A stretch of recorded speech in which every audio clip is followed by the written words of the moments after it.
नेपाल मेरे लिए यह सिर्फ एक पड़ोसी देश नहीं है, यह भगवान पशुपतिनाथ की भूमि है, माता जानकी की जन्मभूमि है और भारत से रोटी बेटी और आस्था का रिश्ता रखने वाला देश है। शायद यही वजह है कि इस साल मैं एक नहीं दो बार नेपाल गया। पहली बार मई में पोखरा, मुक्तिनाथ और काठमांडू। देखिए आज हम कहां पहुंच गए। भयंकर वाला ठंडा पानी एकदम बर्फ से भी ठंडा है। फिर कुछ ही हफ्तों बाद जून में नेपाल भारत सम्मेलन में शामिल होने के लिए मैं एक बार फिर नेपाल पहुंचा। इन दोनों यात्राओं में मैंने नेपाल को बहुत करीब से देखा। कोई गंडकी नदी से बहुत सारे शालिग्राम देखो।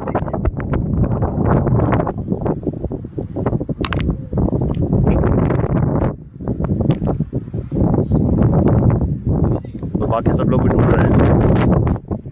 काठमांडू की गलियों में चला, पोखरा की खूबसूरती देखी, मुक्तिनाथ में दर्शन किए, बाबा पशुपतिनाथ और डोलेश्वर महादेव के चरणों में माथा टेका, रुद्राक्ष खरीदे, नेपाल के बुद्धिजीवियों, सामाजिक कार्यकर्ताओं और साधु संतों से लंबी बातचीत की।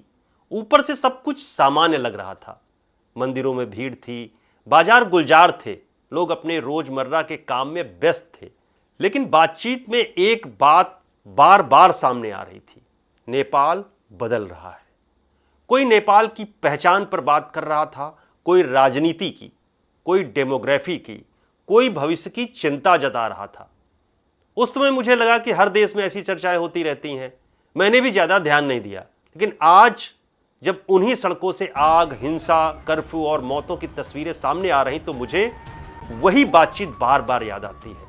आज जब मैं उन जगहों की तस्वीरें देखता हूं जहां कुछ ही हफ्ते पहले मैं मौजूद था, तो मेरे मन में सिर्फ एक सवाल उठता है, आखिर नेपाल में ऐसा क्या हुआ? कितना शांत दिखाई देने वाला देश अचानक सुलग उठा।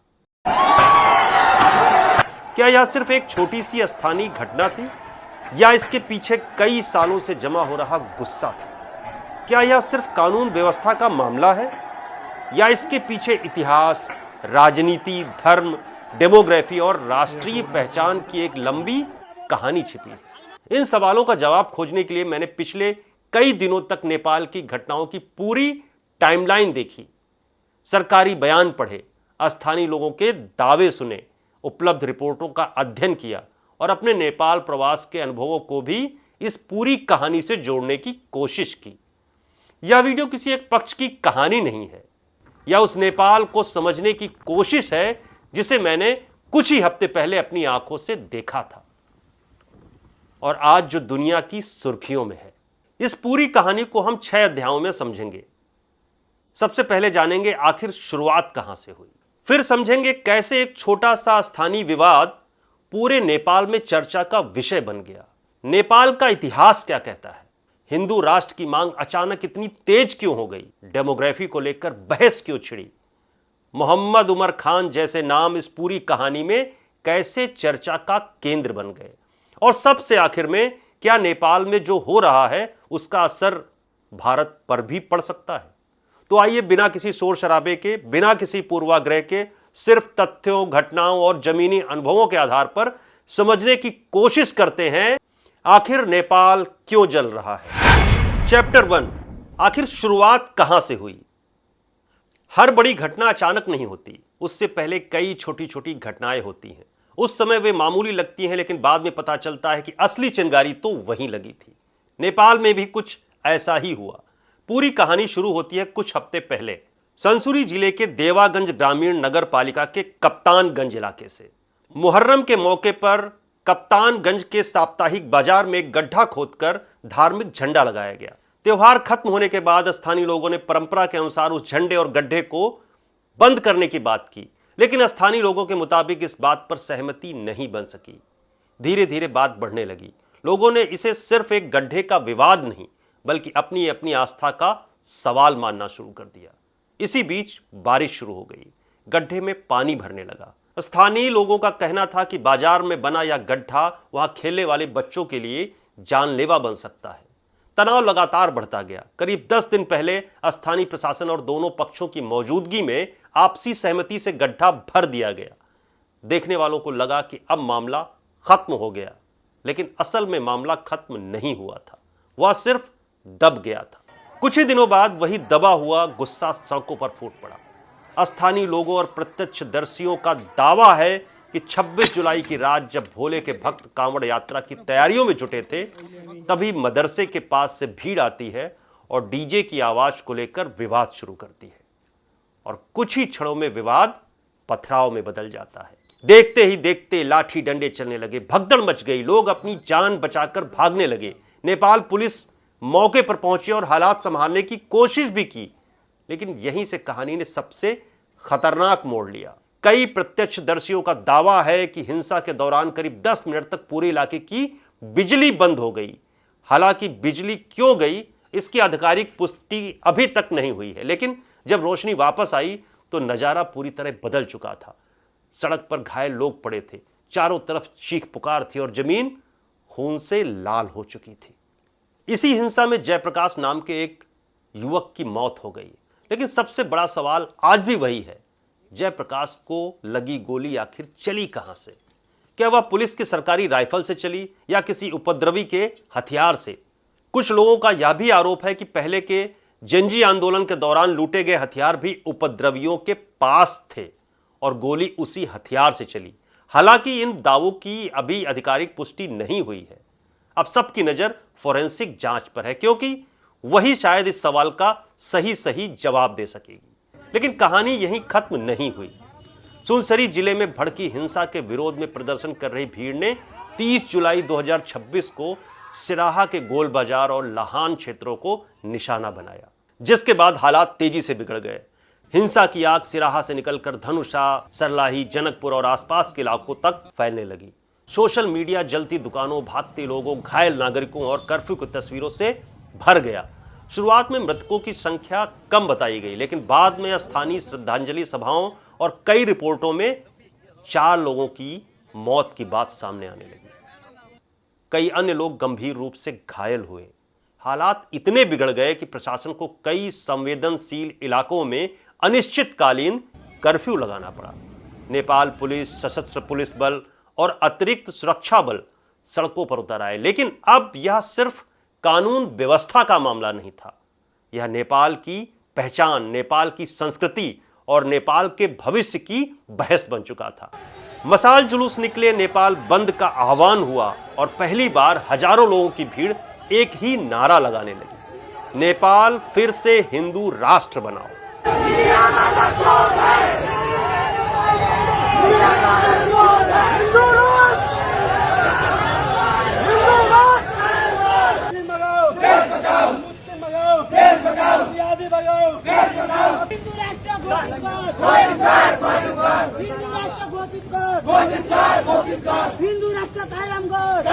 लेकिन सवाल अब भी वही है, आखिर 18 साल तक शांत रही यह मांग अचानक इतनी तेज कैसे हो गई? क्या इसकी वजह सिर्फ हाल की हिंसा है या इसकी शुरुआत बहुत पहले हो चुकी थी? इस सवाल का जवाब छिपा है नेपाल के इतिहास में।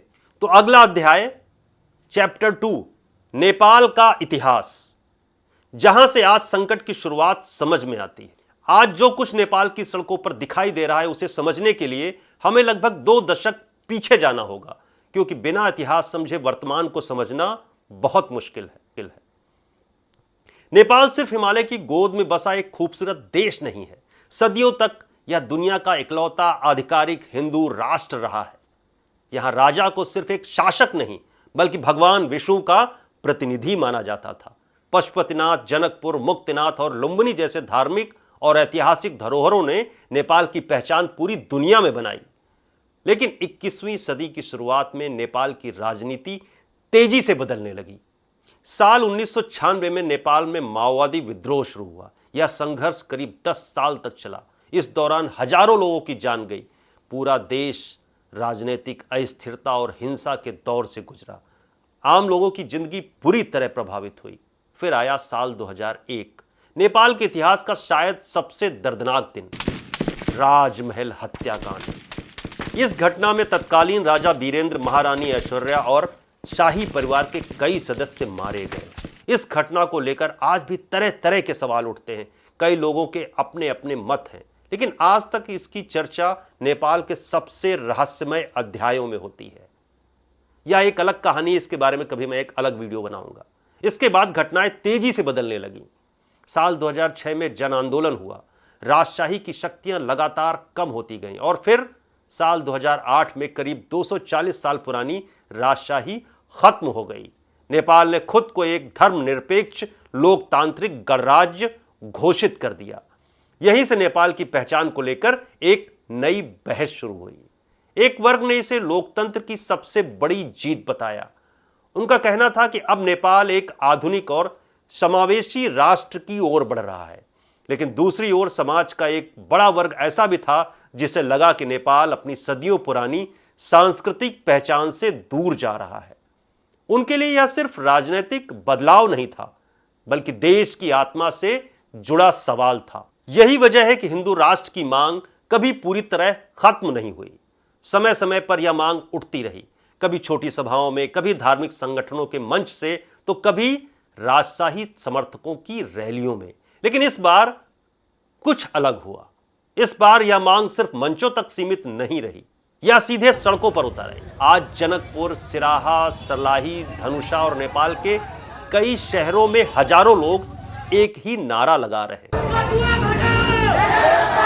नेपाल फिर से हिंदू राष्ट्र बनाओ। लेकिन क्या सिर्फ संविधान बदल जाने से इतना बड़ा आंदोलन खड़ा हो सकता है, या इसके पीछे कुछ और भी वजहें हैं? आखिर लोग बार बार डेमोग्राफी की बात क्यों कर रहे हैं? खुली सीमा, अवैध घुसपैठ के आरोप, रोहिंग्या शरणार्थियों की चर्चा और बदलती आबादी की बहस, ये सारे मुद्दे अचानक एक साथ चर्चा में कैसे आ गए?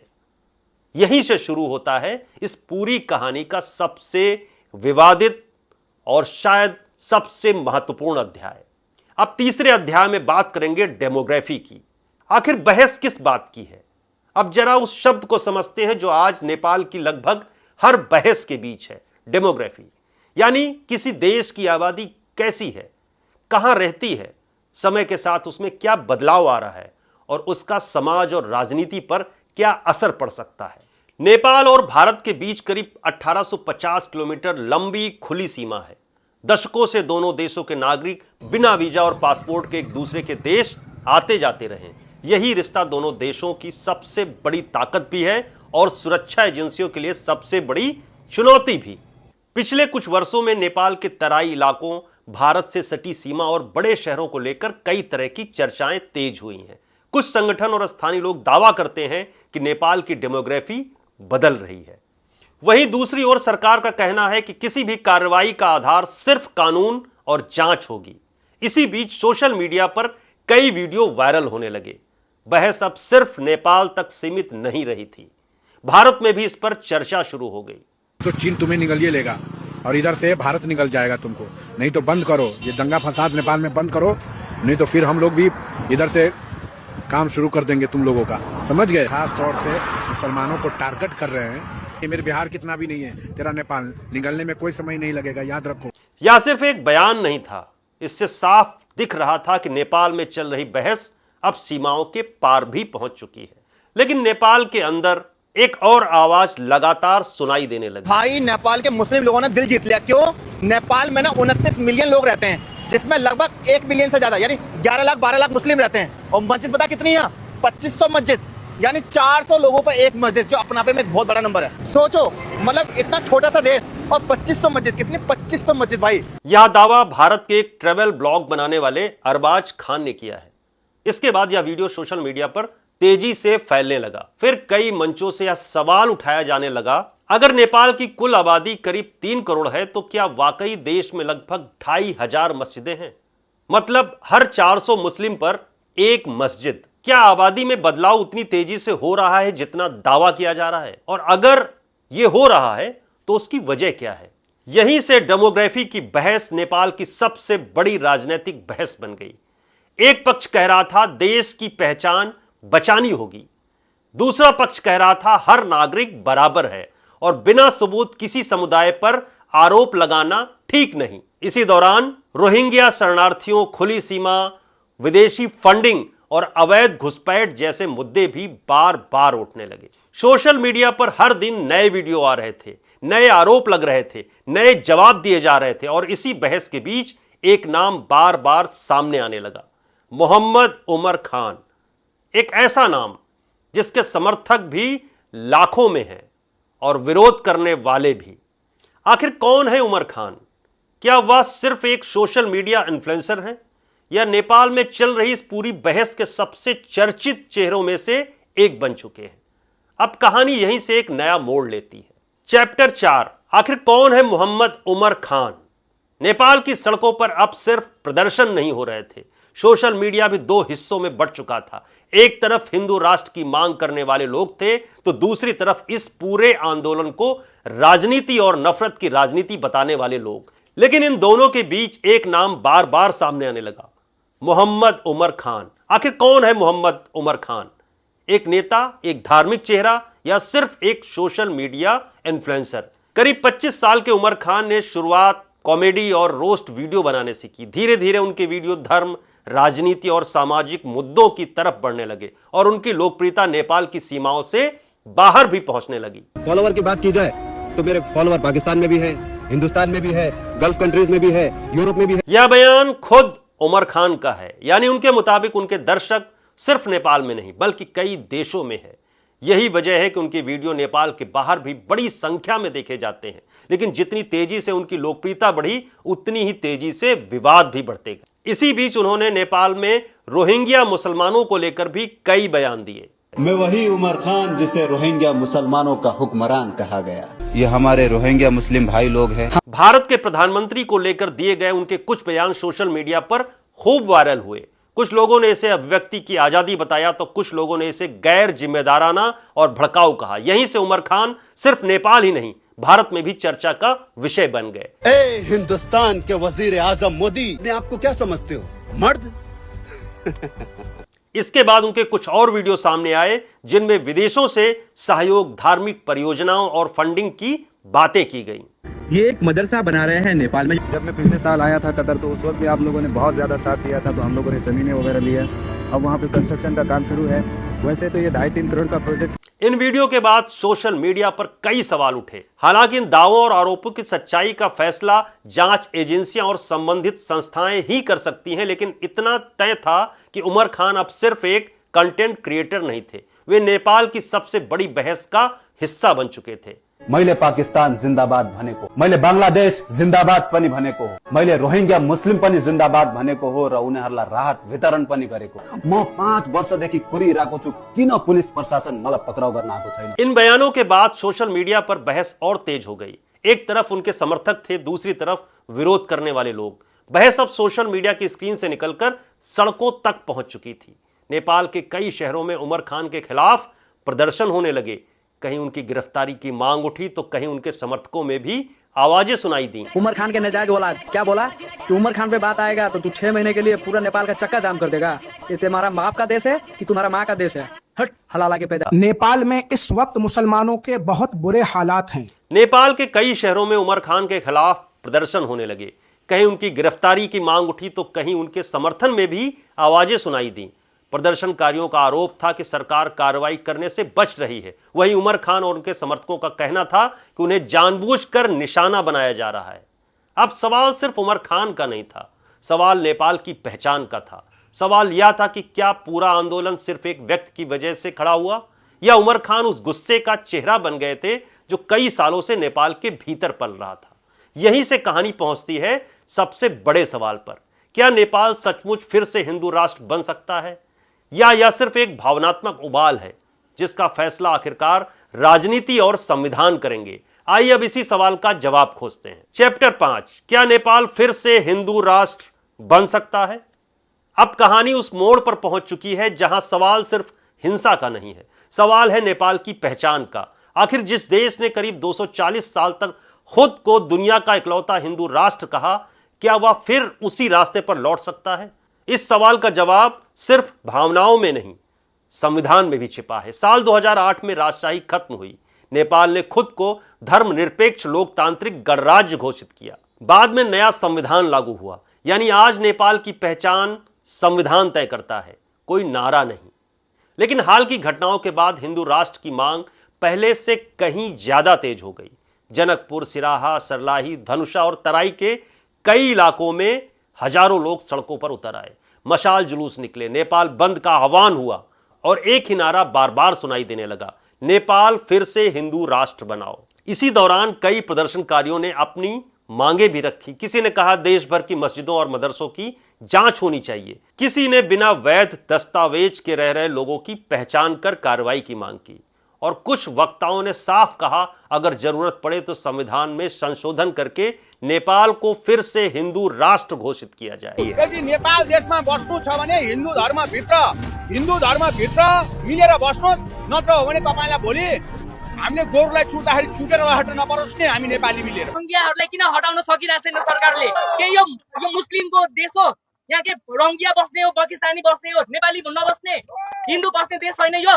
ये मांगे आंदोलन से जुड़े वक्ताओं और संगठनों की हैं, लेकिन सवाल यह है कि क्या सिर्फ सड़कों पर उतरने से किसी देश का संविधान बदल जाता है? जवाब है नहीं।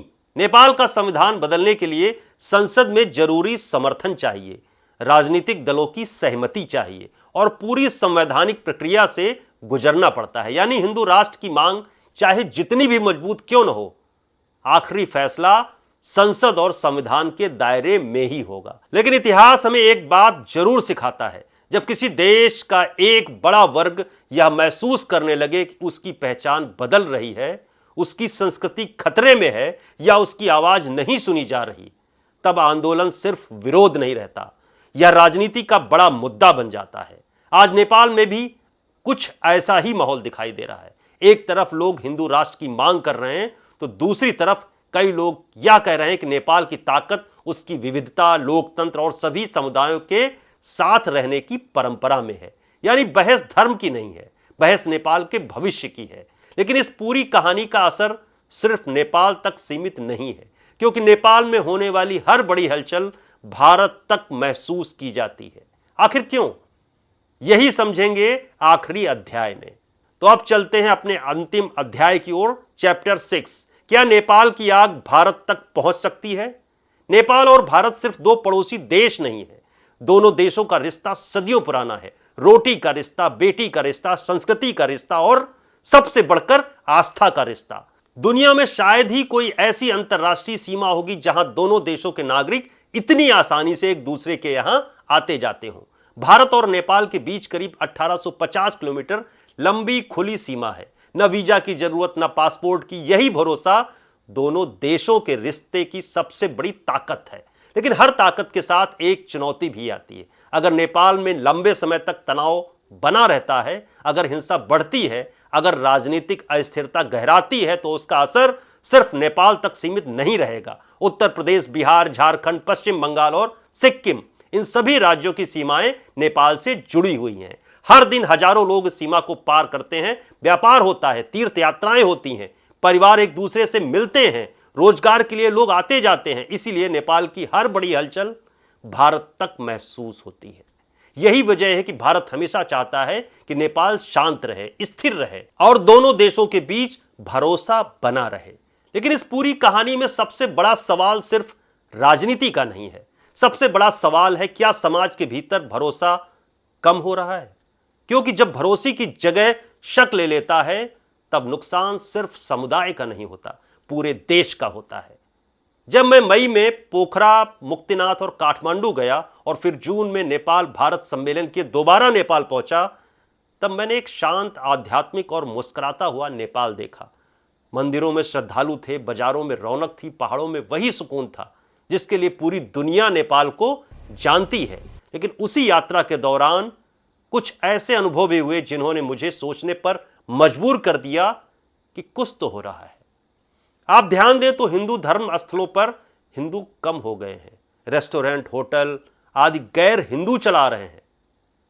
एक दुकान पर मामूली सी बात पर माहौल अचानक तनावपूर्ण हो गया। बाद में मुगलिंग के पास बिहार से आए कुछ पर्यटक घायल हालत में मिले। उनके साथ महिलाएं थी, छोटे बच्चे थे। नेपाल पुलिस भी वहां मौजूद थी। मैं यह दावा नहीं करता कि विवाद कैसे शुरू हुआ, यह गलती किसकी थी, क्योंकि मैंने पूरी घटना देखी नहीं। लेकिन मैंने घायल लोगों के चेहरे देखे, उनके शरीर पर चोट के निशान देखे और पहली बार महसूस किया कि कहीं न कहीं सतह के नीचे तनाव पहले से मौजूद था। एक वर्ग नहीं चाहता कि हिंदू श्रद्धालु नेपाल जाएं। ऐसा क्यों? यह अपने आप में एक अलग कहानी है और जो हुआ उसकी जड़ में शायद यही सब है। सुधीर कुमार नाम होगा सर। कहां से आए आप? मैं पटना से हूँ सर। क्या हुआ, पूरी घटना बताइए। घटना कुछ नहीं सर, मेरी गाड़ी सडनली जो है ना वो ड्रिंक किए हुए था या क्या था नहीं मुझे पता। सडनली आया, भड़ाम से हमारे गाड़ी में ठोक दिया। ठोकने के बाद मैंने बोला यार ऐसा क्यों किया। उन्होंने 8-10 लोगों को लोकलाइट्स को बुला करके उल्टे ही हम लोग पे दिखेजड़ अटैक करना शुरू कर दिया। ये तो पूरा आपके हाँ उल्टे ही हमको भी मार दिया, मैं चश्मे सब वही गिर गया। कितने लोग थे वो लोग? 50-60 लोग। 50-60 लोग। सारे यूनिटी बना लिए लोग। तो कहाँ से, मतलब ड्राइवर रुक के आए या इकट्ठे रोकते गए? क्या हुआ क्या? क्या हुआ? रोकते गए वो लोग। जैसे से गाड़ी आ रहे थे वो उल्टा बता रहा था कि हम ही लोग उनको मारे हैं। रुकवा के और सबको एकजुट कर लिए वो लोग। ये कहाँ की बात है? 7 किलोमीटर पहले की बात है। ये 6-7 इधर से 7 किलोमीटर पहले की बात है। कौन सी जगह है ये? ये है मुगलिंग। ये देखिए, ये लोग 3 गाड़ियां हैं इनकी। ये बिहार नंबर, कहाँ बिहार से आ रहे हैं ना? बिहार से फैमिली के साथ हम लोग बिहार से फैमिली के साथ आ रहे थे और गाड़ी पे टक्कर मारी। ये देखिए टक्कर का निशान देखिए, ये देखिए। और महिलाओं का रिस्पेक्ट नहीं किए। ये देखिए बच्चे हैं इस पे। इनकी 3 गाड़ियां हैं। ये नेपाल का हाल है। यहाँ जब भी नेपाल में आए ध्यान से रख, क्योंकि ये देखिए इतने सारे लोग, 3 गाड़ियां होने के बावजूद मारपीट की है इनके साथ। पुलिस ने क्या बोला? पुलिस ने बोला कि आ रहे हो, अभी बात करते हैं उसके बाद बताते हैं। अच्छा, आपका ये बताइए नेपाल के बारे में एक्सपीरियंस क्या है? बहुत गंदा एक्सपीरियंस, पहली बार आते, बहुत गंदा एक्सपीरियंस। नेक्स्ट टाइम आएंगे। जो लोग आना चाहते हैं उनको क्या बोलोगे आप? नहीं, यहाँ पे रूड बिहेवियर है, यहाँ कोई कोऑपरेट नहीं करता है। एक तो गलती हमारी भी नहीं थी, उसके बावजूद हमारे पे ही लोग हाथ चलाए हैं। यहाँ पे इंजन बना के हम ही लोग को पीटा गया। कितने लोग थे आप? हम लोग टोटल 15 लोग हैं, एक बच्चा है। मतलब आप 15 लोग भी कम पड़ गए। सोचो जो लोग अकेले गाड़ी से आते हैं उनका क्या हाल होता होगा? उनका तो बुरी स्थिति होता होगा। वो तो चक्कू सब निकाल लिए थे, वो चक्का खोलने वाले रॉड सब निकाल लिए थे कि सारा गाड़ी चूर कर देंगे। वो तो हम लोग जान बचा के भागे हैं यहाँ पर से। वो तो हमारे क्या नंबर क्या था गाड़ी का, दिखाइए जरा। ये जब वीडियो बना रहे थे ना, इस पे भी हंगामा किया है। मोबाइल में एक्शन लिए तो कैसे मोबाइल निकाले हैं। ये देखिए गाड़ी नंबर पूरा गिर गए थे, पूरा कैसे मोबाइल वन निकाले हम। ये देखिए हमारे यहाँ हाथ चला दिया गया पूरा। तो भाई आप लोग जब भी नेपाल आए तो ध्यान रखें, अपनी सुरक्षा अपने हाथ। क्योंकि यहाँ की जो है बहुत सारे लोग ऐसे हैं कि कुछ लोग तो नेपाल में मैंने देखा है कि मैं भी करीब 1 हफ्ते से ट्रेवल कर रहा हूँ, कुछ लोग तो बहुत सम्मान देते हैं, दिल से सम्मान देते हैं। लेकिन कुछ लोग इतने, क्या कौन सा वर्ड यूज किया जाए। उस समय मैंने उस घटना को एक अलग मामला समझा, लेकिन आज जब पूरे नेपाल में हिंसा, कर्फ्यू, विरोध प्रदर्शन और हिंदू राष्ट्र की मांग की खबरें सामने आ रही हैं तो वही दृश्य बार बार याद आता है। क्योंकि बड़ी घटनाएं अक्सर अचानक नहीं होती, उनके संकेत बहुत पहले से दिखाई देने लगते हैं। नेपाल आगे किस रास्ते पर जाएगा इसका फैसला न सोशल मीडिया करेगा, न कोई एक नेता और न ही कोई एक आंदोलन। इसका फैसला नेपाल की जनता, उसकी लोकतांत्रिक संस्थाएं और आने वाला समय तय करेगा। लेकिन एक बात तय है, नेपाल में जो कुछ भी हुआ उसका असर भारत पर भी पड़ेगा। इसलिए नेपाल की कहानी सिर्फ नेपाल की कहानी नहीं है, यह भारत के लिए भी उतनी ही महत्वपूर्ण कहानी है। हमें इसे गुस्से से नहीं, तथ्यों के साथ समझना होगा। क्योंकि पड़ोसी का घर जब अशांत होता है तो उसकी आहट हमारे घर तक भी पहुंचती है। फिलहाल भारत के लोग नेपाल में जो कुछ भी हो रहा है उसमें बहुत दिलचस्पी ले रहे हैं और अपनी बात सोशल मीडिया पर शेयर कर रहे हैं।